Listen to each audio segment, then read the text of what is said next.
Apa kabar Mirsa? Kita berjumpa dalam Warta Parlemen, informasi aktual seputar parlemen bersama saya Yusli Hayanti.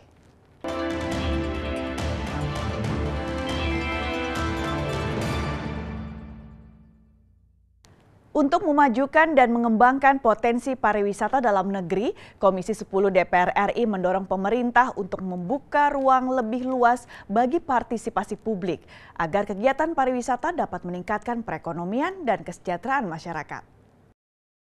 Ditemui usai rapat kerja Komisi 10 DPR RI dengan Menteri Pariwisata Arief Yahya beserta jajarannya di Gedung DPR RI Jakarta, anggota Komisi 10 DPR RI Dadang Rusdiana mengatakan, partisipasi publik dalam mengembangkan destinasi wisata sangat diperlukan, oleh karena itu dibutuhkan kerjasama antara pemerintah dengan masyarakat dalam mewujudkan program Sabta Pesona. Lebih lanjut, Dadang mengatakan, Kementerian Pariwisata ke depannya harus mampu memberikan pemahaman kepada masyarakat bahwa gerakan sadar wisata dapat membantu meningkatkan kesejahteraan hidup dan mengatasi masalah kesenjangan ekonomi. Kementerian Pariwisata itu punya program yang disebut dengan Gerakan Sadar Wisata.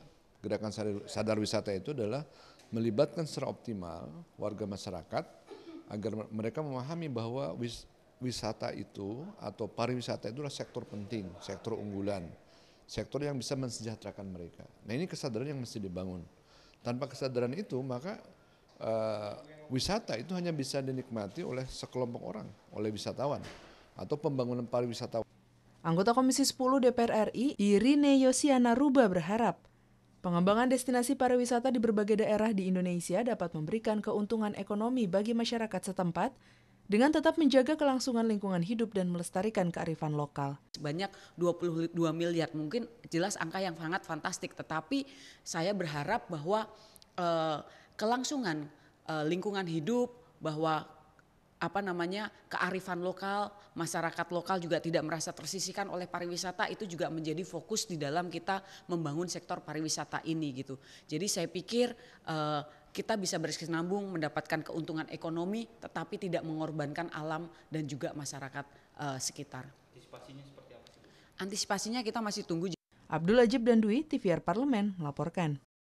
Badan Anggaran DPR RI mendorong rencana kerja pemerintah dalam mewujudkan target pertumbuhan ekonomi yang telah disepakati bersama sebesar 5,4%. Meski terbilang tinggi, DPR yakin pemerintah bisa mencapai target tersebut asalkan program ekonomi kerakyatan juga ditingkatkan.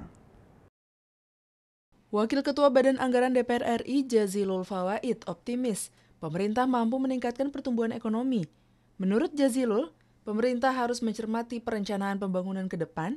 Dengan perencanaan yang matang diharapkan tidak akan banyak perubahan anggaran, sehingga masyarakat bisa lebih mendapatkan kepastian ekonomi. Jazilul juga mengungkapkan pentingnya peran Kementerian Koordinator dalam proses pembangunan. Menurut Jazilul, Kementerian Koordinator harus mampu menjadi pengendali dalam setiap kebijakan yang diambil oleh kementerian di bawahnya. Sekarang, seperti disampaikan Bu Menko tadi, beliau tidak menyampaikan tambahan, jadi menganggap cukup. Yang terpenting sebenarnya bagaimana fungsi Kementerian Koordinator yang dalam era Pak Jokowi itu ditambah satu fungsi, namanya fungsi pengendalian. Jadi misalkan Kementerian Perekonomian, bagaimana pengendalian pelayanan satu pintu, bagaimana pengendalian pangan, misalkan yang di bidang subsidi, bagaimana subsidi listrik kepada masyarakat itu datanya valid. Ini semua adalah tugas-tugas berat, kelihatannya mudah.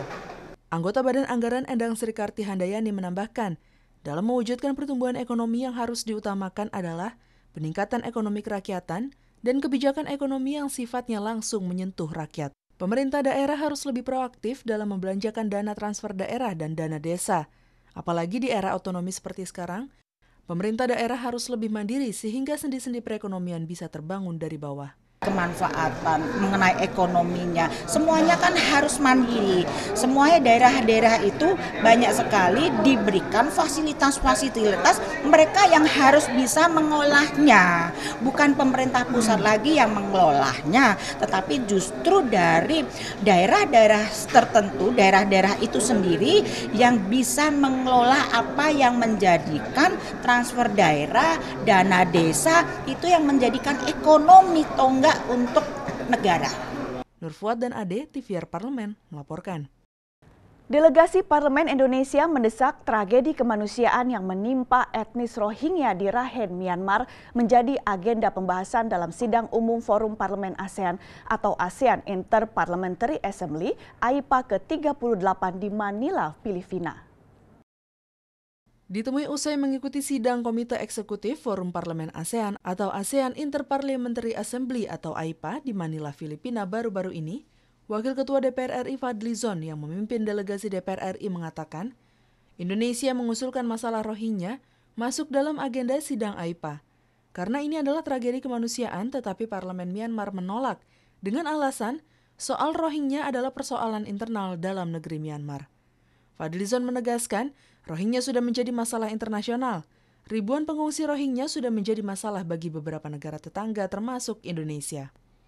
Indonesia sebagai salah satu negara berpenduduk muslim terbesar merasa terpanggil untuk berbuat membantu warga Rohingya. Menurut Fadlizon, AIPA dan ASEAN tidak ada gunanya jika tidak bisa berbuat untuk mengatasi tragedi kemanusiaan yang menimpa warga Rohingya.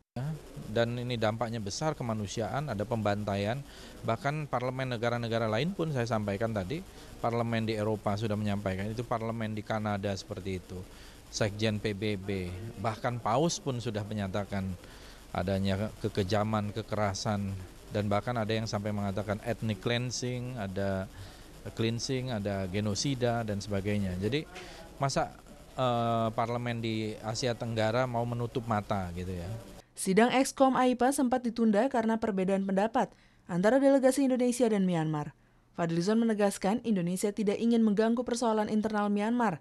Saat ini ada ribuan warga Rohingya eksodus dari Myanmar, perlu ketegasan AIPA mengenai soal ini. Kita tentu tidak ikut campur urusan dalam negeri, walaupun dari pihak Myanmar mengatakan bahwa ini adalah tindakan dari teroris. Ya, sekarang ini kan ada masyarakat yang jumlahnya ribuan, ratusan ribu, bahkan jutaan yang sudah keluar dari Myanmar dan ke negara-negara tetangga, baik Bangladesh, Malaysia, Indonesia, dan lain-lain. Ini harus ada satu statement dari parlemen dan kita punya tanggung jawab itu. Dari Manila, Filipina, Yudi Mahyudi, TVR Parlemen, melaporkan. Demikianlah Warta Parlemen kali ini. Sampai jumpa pada Warta Parlemen berikutnya. Terima kasih atas perhatian Anda. Saya Yusli Hayanti. Wassalam.